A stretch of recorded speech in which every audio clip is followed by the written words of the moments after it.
que a gente vai... Pastor Jonathan resolve, né, pastor? Mas graças a Deus as turmas estão bem participativas, né? Queridos, há um tempo atrás eu li uma história, o pastor John Stott, ele contou uma história interessante. Segundo ele, lá na Inglaterra, um dono de tinha uma grande joalheria, uma joalheria muito cara, muito chique, e durante a noite os ladrões invadiram a joalheria e eles não roubaram as joias, eles tiveram uma ideia interessante, eles trocaram os preços. Aquilo que era de ouro, que era muito caro, eles colocaram a etiqueta de bijuteria, que era barato. E nas bijuterias eles colocaram preços caríssimos. E deixaram lá, tudo perfeito. No outro dia as pessoas chegaram na joalheria para comprar joias. E o que aconteceu? Aquele anel de diamante, que era extremamente caro, estava barato. Você imagina, um anel de diamante que valia 10 mil dólares, estava ali custando 100 dólares. E assim foi com todas as peças. A bijuteria estava muito cara, mas as joias chiques estavam extremamente baratas. E queridos, e pensando nisso, né, a gente vê que o que o diabo fez? Ele trocou para mim e para você aquilo que tem valor, ele tirou o preço, né? A família, que é algo tão preciosa, ele colocou um preço tão baixo, né? Coisas que não têm valor, ele colocou um preço alto. Trabalho, cuidado, pensa só em valores que você tem dentro da sua casa, valores que tem na sua família, que com o tempo as coisas foram substituídas. Antigamente uma criança chegava para um mais velho e falava, a bênção tio, a bênção vô. Não era assim? Você foi criado com essa palavra, bênção? Hoje, a criança chega para você e fala, e aí, cara? E aí, cara? Acabou. Coisas que tinham valor, porque Deus sabe o poder que há numa palavra de bênção. Deus te abençoe. Gente, você parou para pensar numa palavra tão poderosa quanto essa? Deus te abençoe. Os irmãos, os diáconos, dê uma olhada no ar-condicionado, parece que desarmou, disjuntou ele de novo. Nós estamos com um problema elétrico. Então, coisas que eram tão importantes para mim e para você, o que o diabo fez? O diabo trocou os valores. Aí dentro do casamento, nós não vemos mais o respeito, né? Antigamente havia um respeito tão grande, né? De marido, esposa, filhos. Hoje em dia, cada um trata qualquer um como qualquer coisa, né? Os valores, eles foram invertidos, porque o diabo, simplesmente, ele trocou o preço do que era importante por aquilo que não é importante. E nós, sem percebermos, nós deixamos as coisas mais importantes de lado. Essa semana eu estava conversando com o Vanusa e a gente estava refletindo sobre isso. E eu falando, poxa, Vanusa, a gente chegou numa fase da vida agora, 30 anos de casado, filha casando, e casando, pelo que a gente viu, bem, um homem de Deus, servo de Deus, não bonito como eu, né, porque também a perfeição não se alcança, né, mas um homem de Deus, né, já estava bom, né. E eu comecei a gente pensando sobre isso, a gente refletindo e falando, olha, a herança que Deus nos deu, nós estamos entregando bem. Estamos chegando, não no fim da jornada, gente, eu estou na metade do caminho ainda, tem muito chão pela frente, tá? Aquilo que eu falei para vocês, vocês vão na frente e depois eu chego lá no céu, tá? Estou com pressa não. Mas eu, parando para lá e falei assim, mas nós somos privilegiados, porque nós sempre guardamos os valores e os princípios dentro de casa. Sempre trabalhamos pelos princípios e às vezes a gente pensa que o sucesso tem a ver com o quanto de dinheiro você acumulou. Não é assim que alguns pensam, né? Ah, fulano é um sucesso porque, olha só a aposentadoria dele, quantos dígitos são. A igreja tal é um sucesso porque tem uma multidão. Ah, fulano é um ministério bem sucedido porque olha a quantidade de pessoas. Mas, queridos, Deus nos chamou para um propósito. E hoje de manhã no discipulado, no nosso grupo, eu estava falando sobre isso. O único propósito que Deus deu para você foi fazer discípulos. Jesus não criou grupo de louvor, Ele não criou ministério de cura, Ele não criou ministério de dança, Ele não criou ministério de dança, Ele não criou nada disso, Ele só fez discípulos que eram discipuladores. E às vezes nós estamos tão preocupados em ter multidão, em fazer coisas, e nós estamos esquecendo as coisas que são mais importantes que Deus deixou para nós. E isso daí, quando ele traz, sobre o Sermão do Monte, leva a gente a pensar. E eu vi uma outra história interessante. A cidade de Pompeia, ela tinha sido atingida, pelo vulcão, o Vesúvio. E esse vulcão, ele jogou as cinzas sobre a cidade. E muitas pessoas morreram correndo. E os escavadores tiraram alguns corpos e tinha uma mulher, só tinha a ossada dela, mas entre os ossos ali, parecendo que estava na mão, estavam muito ouro, muito diamante, muitas pedras preciosas. E, ou seja, as pedras preciosas preservaram, mas essa mulher morreu. Você vê que às vezes a gente está cuidando de coisas que vão ficar. Nós estamos cuidando de coisas que vão passar. Nós estamos preocupados com coisas que não têm importância, coisas que não têm valor, e esquecendo das coisas que são realmente mais importantes. E Jesus, ele preocupado com isso, já pensando nisso, Jesus, ele aqui nos faz um alerta. Vamos lá para Mateus, capítulo 6, 5, a partir do versículo 25. Vamos falar um pouco sobre o reino de Deus.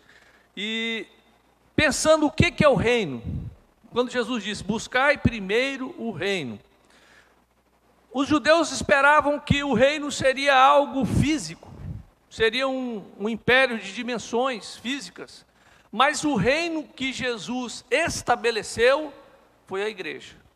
Quando nós falamos buscai primeiro o reino e a sua justiça, nós estamos falando o quê? A igreja. A igreja é o reino que Jesus, ele começou aqui na terra. Porque quem vai subir é quem?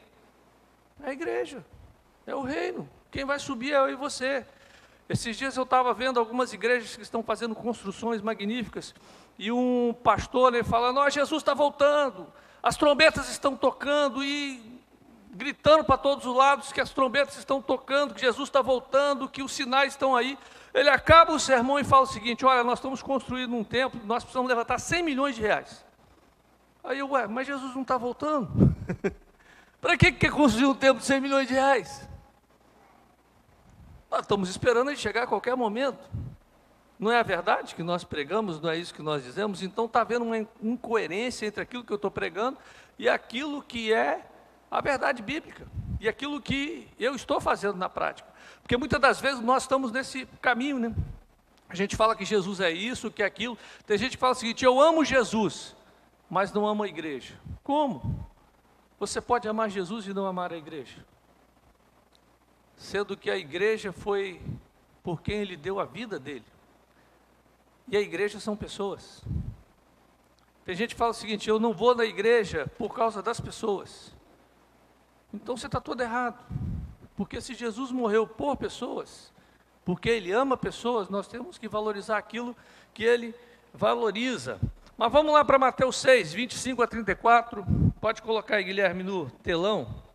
De 25 a 34 diz assim, portanto eu digo, não se preocupem com sua própria vida, quanto ao que comer ou beber, nem com seu próprio corpo, quanto ao que vestir. Não é a vida mais importante que a comida e o corpo mais importante que a roupa? Observem as aves do céu, não semeiam, nem colhem, nem armazenam em celeiros, contudo o Pai Celestial as alimenta. Não tem vocês muito mais valor do que elas? Quem de vocês, por mais que se preocupe, pode acrescentar uma hora que seja a sua vida? Porque vocês se preocupam com roupas? Vejam como crescem os lírios do campo. Eles não trabalham, não tecem. Contudo, eu digo que nem Salomão, em todo o seu esplendor, vestiu-se como um deles. Se Deus veste assim a erva do campo, que hoje existe, amanhã lançada ao fogo, não vestirá muito mais a vocês, homens de pequena fé? Portanto, não se preocupem dizendo o que vamos comer, ou o que vamos beber, ou o que vamos vestir, pois os pagãos é que correm atrás dessas coisas, mas o Pai Celestial sabe que vocês precisam delas. Busquem, pois, em primeiro lugar o reino de Deus e a sua justiça, e todas essas coisas serão acrescentadas a vocês.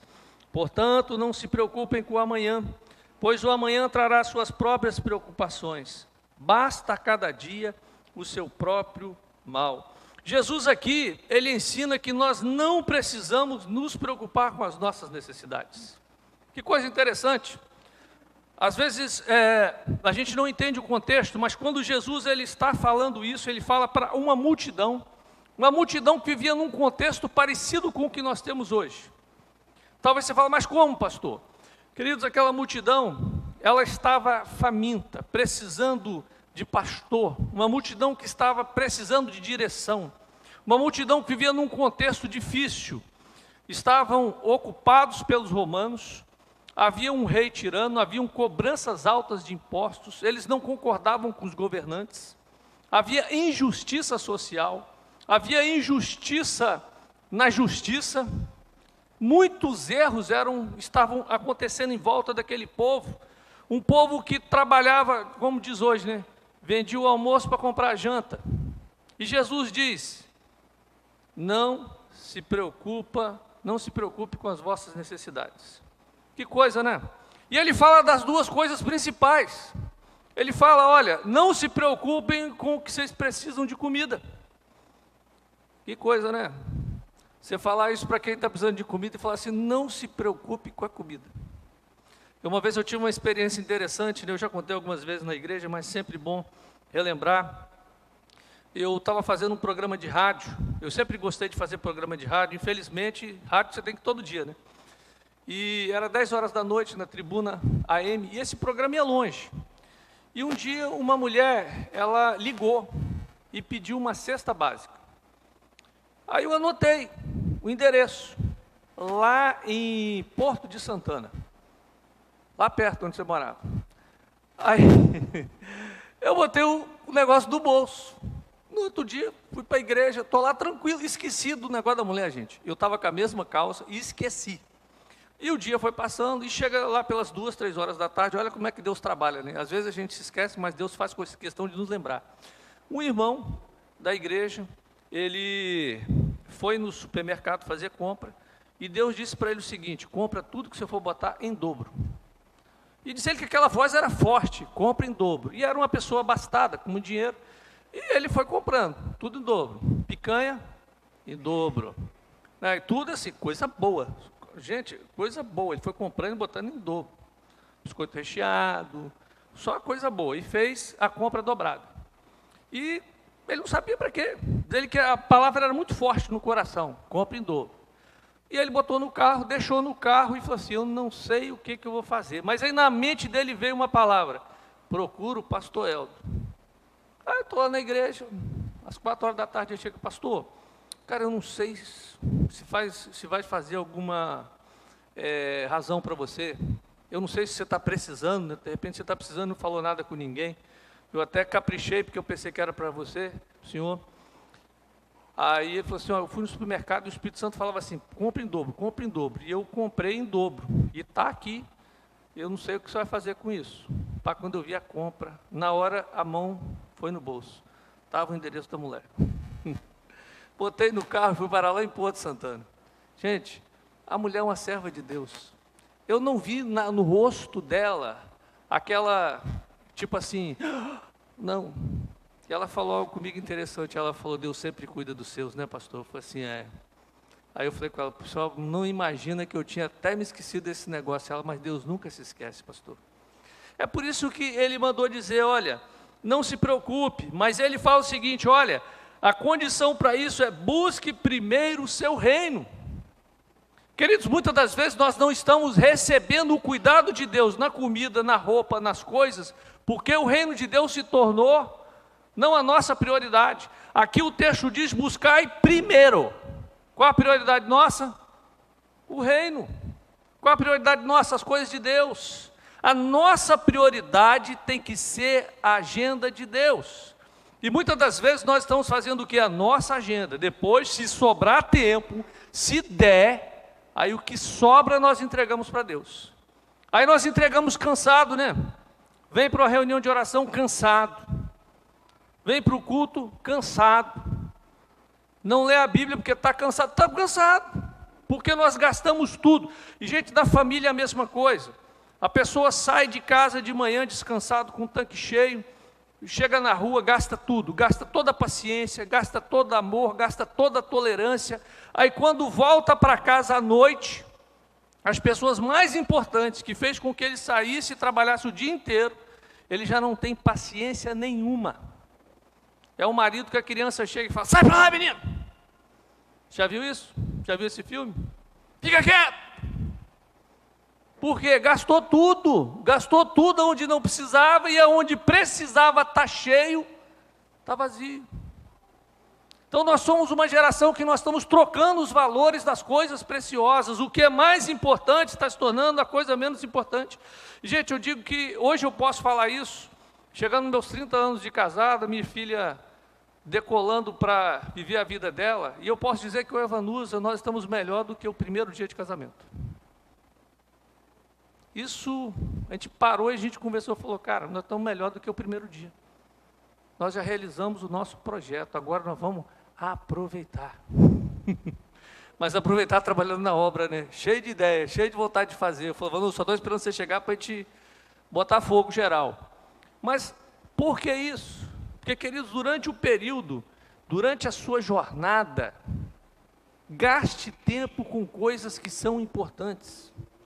Deus é prioridade. Aí quando nós falamos em igreja, né, quando ele fala buscar primeiro o reino de Deus, aí ele fala que nós temos que amar o reino. E, queridos, quando eu falo amar o reino, nós estamos dizendo que nós temos que amar a igreja. E a igreja não é o templo. Isso aqui é um lugar de reunir, isso aqui é um galpão, isso aqui é um supermercado. A gente pode pintar as paredes de ouro, fazer um negócio bonito, mas ainda assim isso não tem valor. É por isso que a coisa mais importante não é investir nisso, é investir nisso. Sabia? Às vezes nós investimos demais na estrutura e esquecemos de investir nas pessoas. As pessoas são mais importantes do que as coisas. Porque o dia que Jesus vier, ele vai levar pessoas. O ar-condicionado vai ficar, porque no céu não precisa. Cadeira vai ficar, pode ser estofada do jeito que for, vai ficar, porque lá você vai ter asa, você vai voar. Maravilha, né, gente? Você já pensou nisso? Eu fico imaginando, eu fico viajando, né? Então, com a asinha voando por aí, vou até Marte agora, vou conhecer os planetas. Isso aí, gente, é só uma conjectura, tá? Mas a palavra diz que nós temos que amar a igreja, amar o reino. E amar o reino, quando nós falamos isso, como individual, ou seja, amar a Deus como nós amamos, amar a Deus sobre todas as coisas e ao próximo como a nós mesmos. Então pensa só, se você tem um irmão na igreja que está passando por dificuldade, o que você vai fazer? Ô Guilherme, isso, vamos passar para o versículo. Amar o reino individualmente. Olha, o versículo 1 João 4,12, acho que você apaga a luz fica melhor para ler, hein? 1 João 4,12 diz, ó, filhinhos, João 3,18, filhinhos, não amemos de palavra, nem de boca, mas em ação e em verdade. Não adianta nada você ficar dando curtida na internet, falando para todo mundo, ó, te amo, ó, você é especial. Se você só faz de boca, você tem que se importar com a necessidade do seu irmão. Gente, eu fiquei admirado com a nossa igreja esses dias, o irmão Zacarias e a Simone estão passando por um momento delicado de saúde, e ele não está podendo trabalhar, ele tem uma sapataria, está cuidando da esposa, e eu fiquei impressionado de ver os irmãos da igreja, o pastor Rogério e a turma coordenando um projeto de ajudá-los.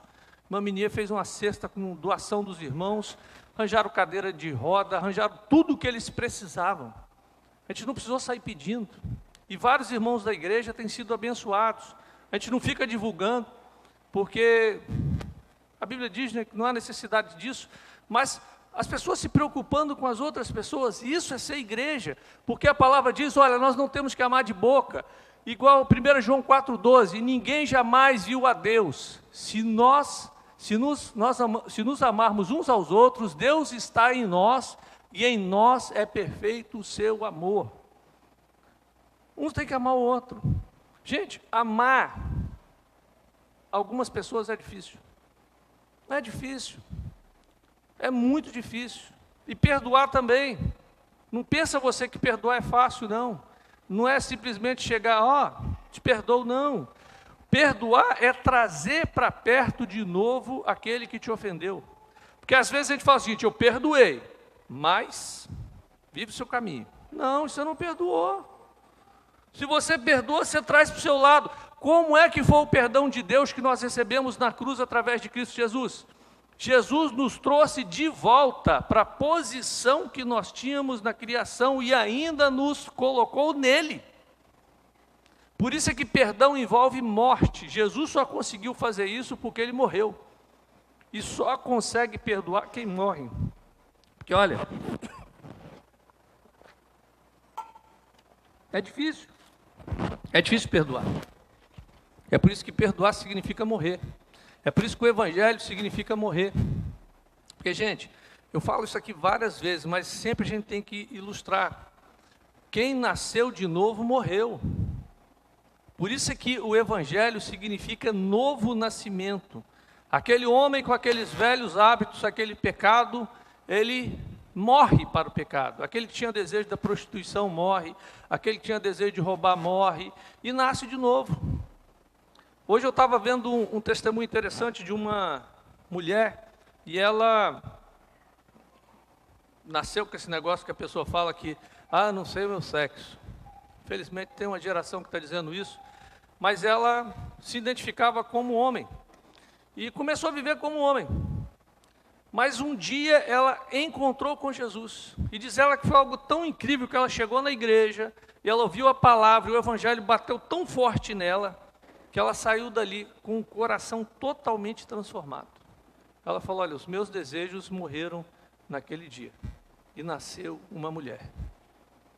Porque, queridos, se você não morrer, não tem como você ver o reino de Deus.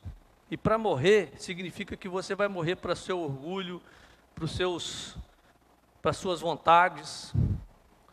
E a pior coisa no reino são as pessoas que são orgulhosas, né? Eu não perdoo porque eu sou orgulhoso. Não, meu irmão, você tem que perdoar. Perdoar não é fácil. Como pastor, em mais de 30 anos que eu sou pastor, não é fácil perdoar. Pensa você que o negócio é fácil, é difícil. E eu já vi casos incríveis de pessoas que só tiveram a vida transformada financeiramente, socialmente, o casamento depois do perdão. Uma vez um casal, a esposa tinha uma mágoa muito grande do marido, porque o marido tinha traído ela no início do casamento, e ela continua a convivência por causa de filhos, e o tempo foi passando, o que aconteceu? Nada dava certo na vida daquele casal, um homem trabalhador, trabalhava muito, ela uma mulher econômica, trabalhadora, e não prosperava. E um dia, foi algo incrível, a gente pregando e falando sobre o perdão, o poder do perdão. Aquela mulher foi na frente chorando, e era membro da igreja antiga. Ela falou, pastor, eu não consigo perdoar o meu marido. Eu falei assim, mas como? Vocês estão casados, já tem 5 anos eu acompanho vocês só aqui na igreja. Vocês parecem o casal perfeito, mas não é, pastor. Não é perfeito. Aqui dentro tem uma dor tão grande que eu nunca consegui liberar essa dor. E ali nós ministramos o coração daquela mulher, ela liberou o marido. E, gente, aquela semana foi uma semana de novidade de vida para os dois. Novidade de vida, de prosperidade na casa daquele casal. Porque o diabo ele vai tentar nos cegar, ele vai trocar o valor do perdão. Não, não perdoa não. Né? Porque o perdão já nós conquistamos na cruz. Pastor Jonathan pregou muito bem no domingo passado sobre isso. Perdão nós já conquistamos na cruz e nós temos que ministrar o perdão aos outros. E muitas das vezes nós retemos o perdão. O que nós recebemos foi tão precioso, mas nós não queremos dar por uma ofensa tão pequena que as pessoas fizeram em nós. Então, queridos, nós temos que valorizar as coisas que são realmente importantes. Ame o reino coletivamente. Jesus amou tanto a igreja que ele derramou seu sangue por ela. Outra coisa significa que você, se você ama o reino, significa que você apoiará o reino. Gente, aí entra aqui, nós estamos falando do reino que é a igreja. Primeiro, fisicamente. Pode passar aí, Guilherme. Primeiro, fisicamente, você vai participar. Olha, se eu amo a igreja, eu vou participar ativamente da igreja. Tem problema na igreja? A gente tem. Não adianta você vir me falar de problema que eu sei de todos. Desde o elétrico ao do discipulado, eu sei tudo está acontecendo. Agora eu preciso de solução. Já me sugeriram tanta coisa, falei, meu irmão, você está disposto a fazer? Porque ideia, eu tenho uma multidão de ideias, mas eu preciso de gente que resolva o problema, e você foi a pessoa que Deus colocou para resolver. Aí quando a pessoa chega no lugar que ela está pronta para resolver o problema, o que ela faz? Vou para outro lugar porque lá não tem problema. Vai ter. Gente, eu fui pastor da maior igreja que tinha no estado, tinha dinheiro, mas não tinha gente para fazer nada. Na quinta-feira era uma luta para ter gente para tocar no culto. Na terça-feira, que o culto era uma multidão, eu tinha que pagar uma pessoa para ficar no berçário, porque ninguém queria ir para o berçário. Tinha dinheiro, mas não tinha mão de obra. Hoje eu tenho mão de obra, mas eu não tenho dinheiro. Mas Deus sabe das coisas. Deus sabe como é que funcionam as coisas. Então, eu e você, nós temos que entender que nós somos a resposta, nós somos a solução para o problema da igreja. Nós estamos aqui para resolver um problema. Então apoie a igreja fisicamente, esteja nos cultos. Nós temos 3 cultos na igreja, de manhã, o culto da família, agora à tarde, nós temos outro culto às 20 horas. Apoie os cultos, incentive as pessoas a vir, não falte, porque a sua presença, ela é importante. Nós temos que amar estar no reino. É igual o discipulado, a gente estava conversando hoje sobre isso. Gente, é tão gostoso estar ali no grupo, o pessoal falando, abrindo o coração, você conhecendo a história de cada uma das pessoas, sabendo quem é ela, o que ela faz. E com o tempo, o grupo discipulado começa a se tornar tão forte que as pessoas já conhecem, até como a pessoa senta. Então nós temos que conhecer, nos importar uns com os outros.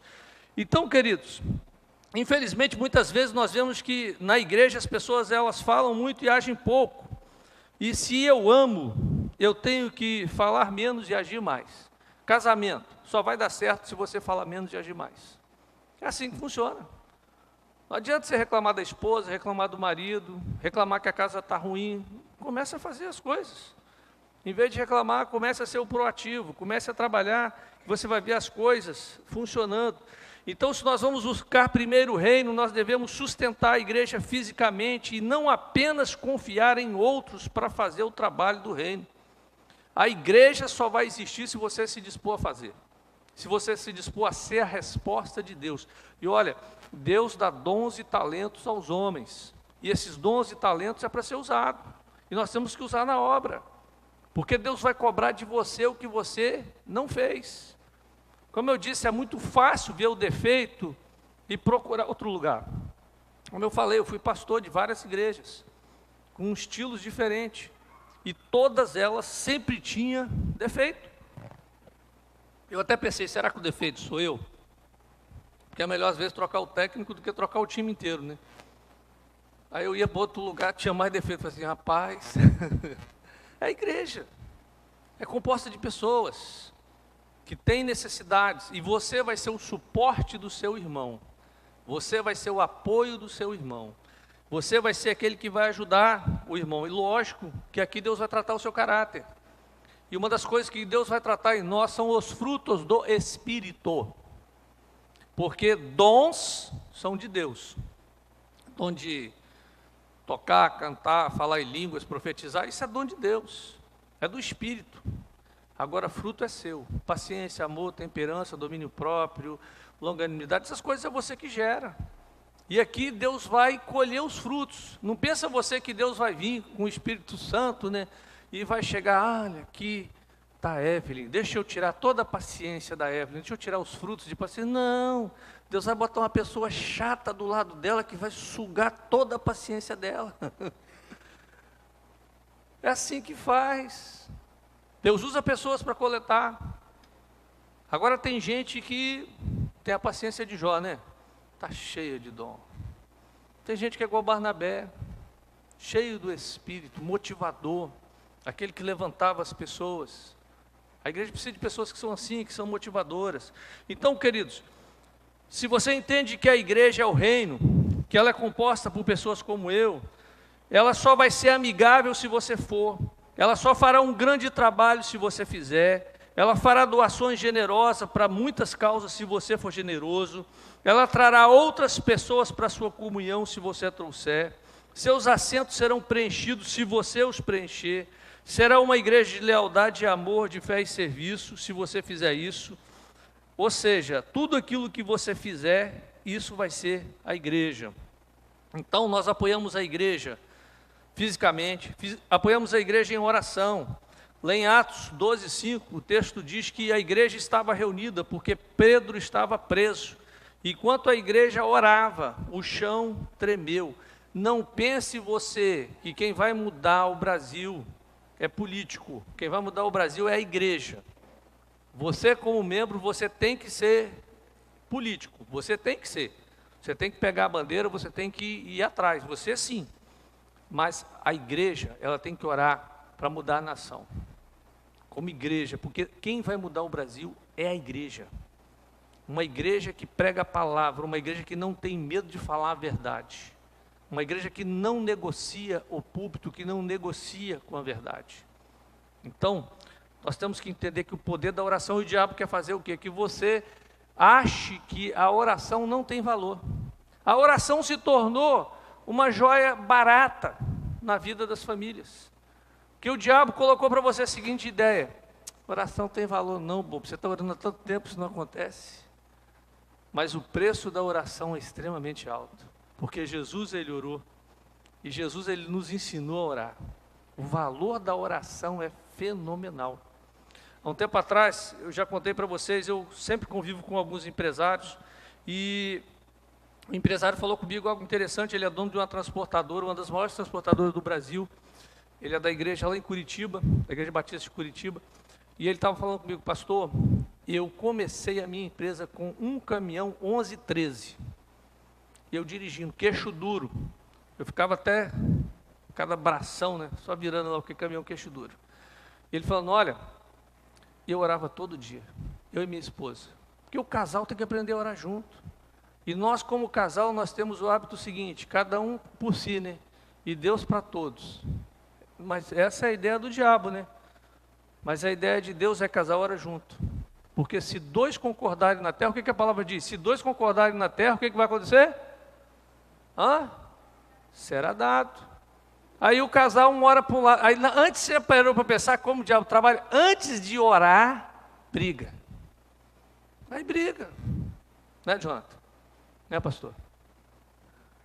Aí não, né?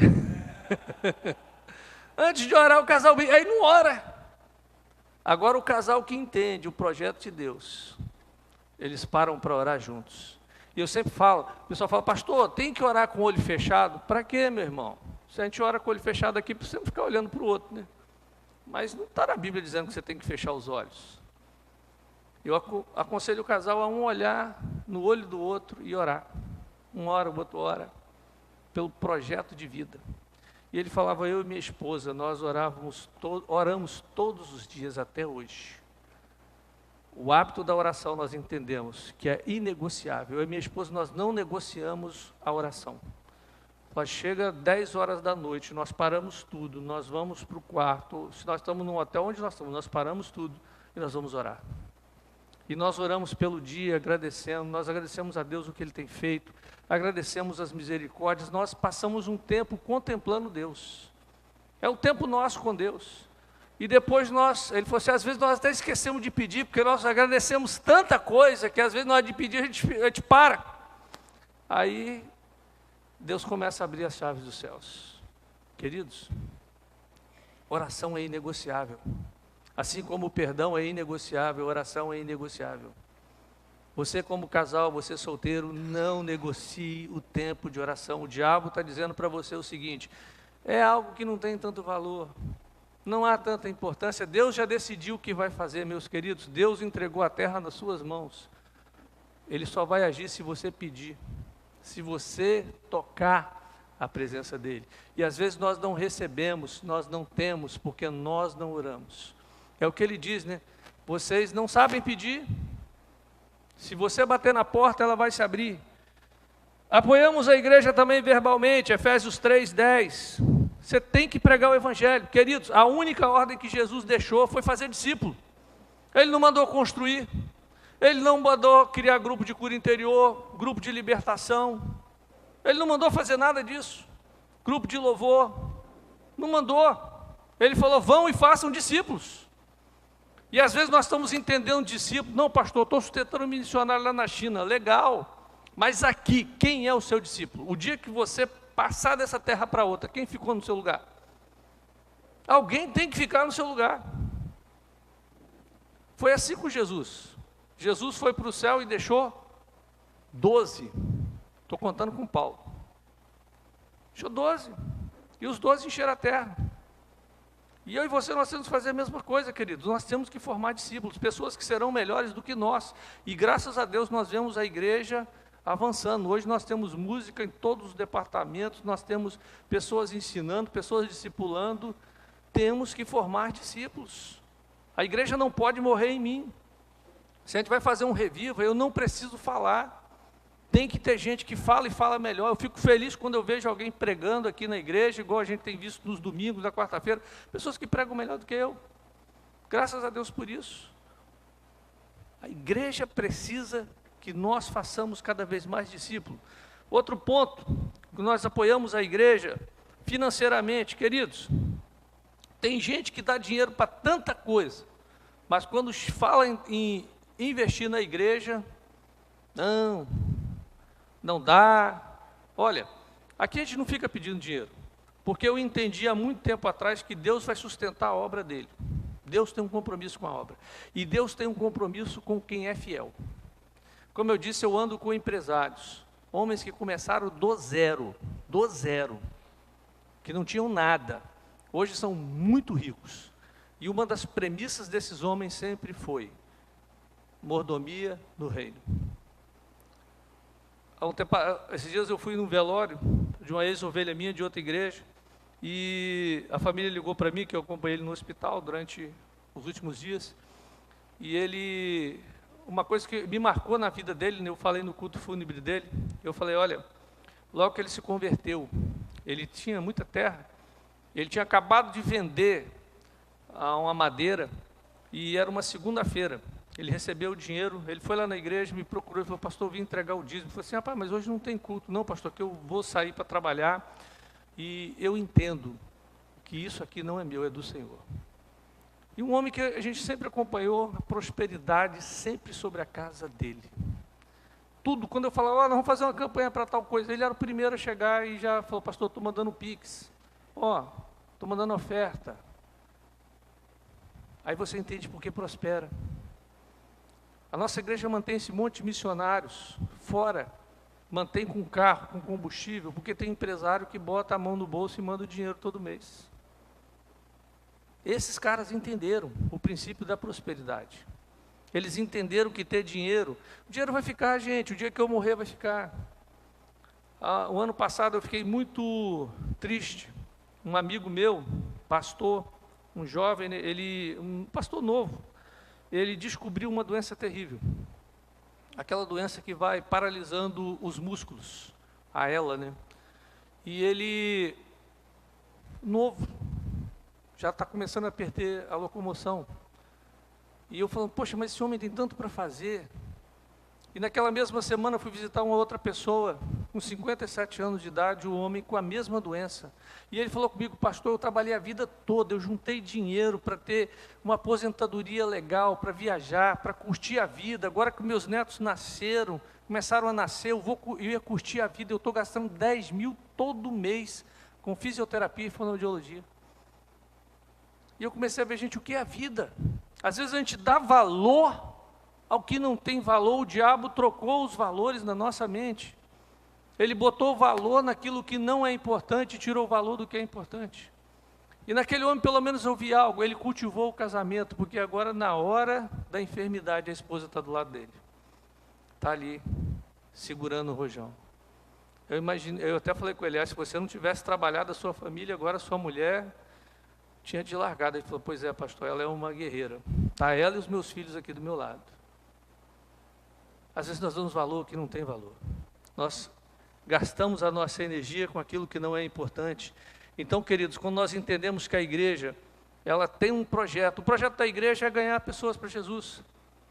Vocês conhecem essa igreja, nós não estamos aqui para construir mega templos, Nós poderíamos tentar fazer coisas fantásticas, fabulosas, mas o coração nosso sempre foi ganhar pessoas para Jesus, abrir igrejas. E graças a Deus essa igreja abriu mais de 18 igrejas. Já formou vários pastores do ministério. Porque o objetivo nosso não é ganhar dinheiro. O objetivo nosso é levar pessoas para o reino. Amém? Outro ponto significa que você que ama o reino, você vai estar focado no reino. Queridos, nós temos que focar naquilo que o reino precisa. Nós temos que ter compromisso com o reino. A palavra-chave que Jesus usa é buscai primeiro. Primeiro é o reino. Primeiro as coisas de Deus. Depois as suas necessidades serão supridas. Comece a trabalhar isso na sua vida. Coloque o reino como prioridade. Coloque as coisas de Deus como prioridade. E você vai ver como Deus vai cuidar da sua comida, vai cuidar da sua roupa, do seu carro, das suas coisas, quando você entender isso. Porque tem muita coisa competindo pelo nosso tempo. Hoje de manhã o pastor Diego falou sobre isso. Tem muita coisa competindo pelo nosso tempo no mundo. E o que é mais importante sempre vencerá. Aquilo que for mais importante para você.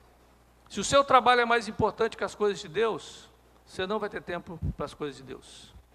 Ah, pastor, eu preciso trabalhar, mas a Bíblia diz, buscar primeiro o reino de Deus. Não estou dizendo que você não tem que trabalhar, mas se a sua prioridade for o reino de Deus, as demais coisas serão o quê? Acrescentadas. Gente, é uma promessa bíblica, não sou eu que estou falando isso. Olha, Jesus diz, olhai as aves dos céus, não semeiam nem colhem, contudo vosso Pai Celestial as alimenta. Você já viu algum passarinho morrer de fome? O passarinho está voando aí, pô, cai faminto. Não vai ver, porque ele já sabe aonde tem o alimento. Ele cuida de todas as coisas. Queridos, tenha fidelidade ao reino. Olha, a gente às vezes jura fidelidade à bandeira, jura fidelidade a tantas coisas, mas nós não somos fiéis à igreja. Nós temos que ser fiéis à igreja. Fiéis ao reino. Seja fiel, defenda a sua igreja, defenda o reino. Defenda a liderança, defenda o seu irmão. A gente defende, se ele estiver errado, depois você chama a atenção dele em público. Não em público, né, mas no particular. Acho interessante que minha esposa tem esse hábito, né? E eu posso estar o que for, ela me defende. Mas quando chega em casa, aí o bicho pega, né? Que ela fecha a porta, ela fala, você errou aqui, aqui, aqui, aqui, aqui. Oh, meu Deus. Defenda, queridos. Tem gente que vai criticar a igreja, mas você sabe como a igreja é. E às vezes a gente ouve pessoas falando aquilo que a igreja não é. Criticam, falam mal, e às vezes a gente fica quieto, às vezes até ajuda. Nós temos que defender o reino, viver o reino. Olha, igreja não é o Burger King, ou McDonald's, ou uma loja que você entra e consome. Igreja é onde você vive a verdade. A igreja não é rodoviária, não é aeroporto. Você não está passando por aqui. E você tem que amar a igreja, sabe por quê? É aqui que você vai fincar suas raízes. Eu acho tão lindo isso, igual Cleiton está com os meninos dele tocando, Lucas já está tocando, ou seja, está aí. Vilmar tocando aqui, Bia dançando. Chegou aqui um bebezinho de colo, aquele cabelão, já está aqui na frente dançando há muito tempo, e o pai aqui tocando. Só falta a Arnúbia cantar, né, Arnúbia? Defenda, gente, porque você tem que criar raízes, porque os seus filhos, eles crescerão. Agora, se você é daqueles que qualquer vento te arranca, seus filhos não terão fundamentação. Por isso, olhe para onde você está, veja a seriedade naquilo que é feito. Queridos, Jesus, Ele nos dá 3 chaves para superar a preocupação em nossas vidas. Olha, uma coisa que eu estava lendo esses dias numa revista, um médico, ele escreveu algo interessante. Ele diz que 40% das preocupações das pessoas nunca acontecem. 30% estão ligadas a coisas que foram do passado. 12% é problemas de saúde. 10% por coisas insignificantes. Somente 8% está ligado ao que é realmente legítimo ou real, né? Ou seja, 92% daquilo que nos preocupa não é real. Mas você tem que entender o seguinte, olha, Medite no amor de Deus. Jesus, ele diz: olhai para as aves dos céus e para as flores do campo. Ele diz o seguinte: você é mais valioso. Uma vez eu estava olhando para um pé de manga, eu estava preocupado, né? E eu andei de bicicleta, eu estava com uma preocupação com algumas coisas. E eu parei diante de um pé de manga e eu comecei a observar o pé de manga. Aquele pé de manga fez um sermão para mim fantástico aquele dia. Foi uma pregação de um dos maiores pregadores do mundo, foi o pé de manga. Eu olhando aquele pé de manga e eu comecei a observar a quantidade de cor. Ah, pastor, o pé de manga é verde. Não é verde. Tem centenas e milhares de tonalidades de cor no pé de manga. Aquelas folhas com cores diferentes. E no meio daquelas folhas das folhas eu comecei a ver passarinhos. Vi um fruto que eu nem imaginava e estava ali. E tinha abelha se alimentando. Eu comecei a olhar aquilo e falei: cara, Deus é tão perfeito. Um pé de manga fez um sermão para mim fantástico. É por isso que ele disse: olhai as aves dos céus. Às vezes a gente não vê Deus porque a gente não olha a criação de Deus. Queridos, coloque as coisas de Deus em primeiro lugar. Coloque o reino de Deus em primeiro lugar. Olha, e como é que eu coloco o reino de Deus primeiro? Oração, adoração, leitura da palavra, frequência à igreja, sirva na igreja. E você vai ver como Deus vai começar a mudar a sua casa, a sua vida e a sua família. E Jesus, ele encerra dizendo assim: portanto não se preocupem com o amanhã, pois o amanhã trará suas próprias preocupações. Basta a cada dia o seu próprio mal. Ele está cuidando de você hoje e vai continuar cuidando de você. E Deus te trouxe você aqui nessa noite para te dizer o seguinte: olha, confia nele e Ele o mais vai fazer. Busca Ele, busca a verdade do reino. E aquela conta que você tem, não se preocupa não, Deus vai cuidar dela. Deus é a sua justiça. Ah, pastor, eu fui injustiçado. Deus é a sua justiça, meu irmão. Ele é o supremo juiz. Talvez você está preocupado com pessoas que te traíram, que te enganaram. Não se preocupe, libera o perdão. O perdão é o melhor remédio para a alma que existe, é o perdão. O perdão te libera para prosperar. O perdão te libera para alcançar coisas muito maiores. Porque quando você perdoa, você se torna semelhante a Jesus. Que coisa, né? Você se torna igual a Jesus. Aquele que, sendo cheio de razão, ele negou e recebeu toda a culpa que não era dele. Quando você perdoa, você se torna um filho amado de Deus. E queridos, Deus é a nossa justiça, Ele é o nosso juiz. Ele trabalha por você, Ele trabalha por mim. Não se preocupe não. Não se preocupe com perdas. Olha, Jó perdeu tudo. Eu fico lendo a história de Jó, eu fico impressionado, já li várias vezes. E Jó perde tudo, pensa, perder filhos, bens, perder tudo, perdeu saúde, ele perdeu tudo. Tudo Jó perdeu. E o interessante é que ele confia no Senhor, ele diz: eu sei que o meu Redentor vive e que no fim se levantará.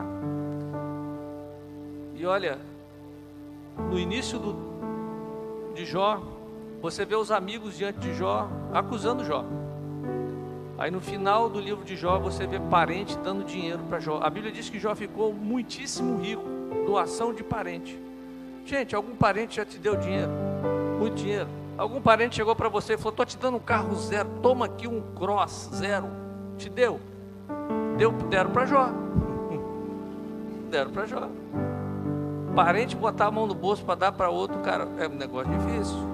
Mas aconteceu com Jó. Porque quando Deus é a nossa justiça, o céu se abre sobre a nossa casa. Vamos orar? Eu queria que você ficasse de pé. Talvez você não tenha buscado o reino de Deus como a sua prioridade. E nessa noite Deus, Ele quer se tornar o primeiro na sua vida. Queridos, uma coisa que Deus não aceita é ser segundo, ser terceiro. Deus é extremamente ciumento. Se Ele não for o primeiro, não serve. Às vezes o diabo fala o seguinte: não, me dê só 0,001% do seu tempo. Deus fala, eu quero 100%. O diabo não se importa se receber 0,0001% da sua vida, porque ele sabe que com Deus ou é 100% ou não é nada. É por isso que ele diz, buscai primeiro o reino de Deus e a sua justiça, e todas as demais coisas, todas, serão acrescentadas. E nessa noite eu queria te convidar a colocar o reino de Deus diante da sua vida como prioridade. Não é um compromisso comigo, é um compromisso com Deus. Porque comigo compromisso não tem valor, mas é com Deus. Porque quando eu entendo que Ele é o primeiro, quando eu entendo que Ele é o Senhor da minha vida, quando eu assumo que Ele vai estar no centro de tudo que eu vou fazer, a partir de hoje, tudo que eu vou fazer, Deus vai estar em prioridade. O reino vai ser prioridade. É esse o compromisso que Ele quer de você. Ele não quer que você fale o seguinte, Senhor, eu vou pensar no assunto. Não, Ele quer que você se renda e fala, a partir de hoje, 100% é teu, Senhor. 100% é teu. Eu quero te convidar, você que quer fazer esse compromisso com o Senhor, de confiar nele, porque Deus trabalha com fé. O que Deus trabalha é com fé.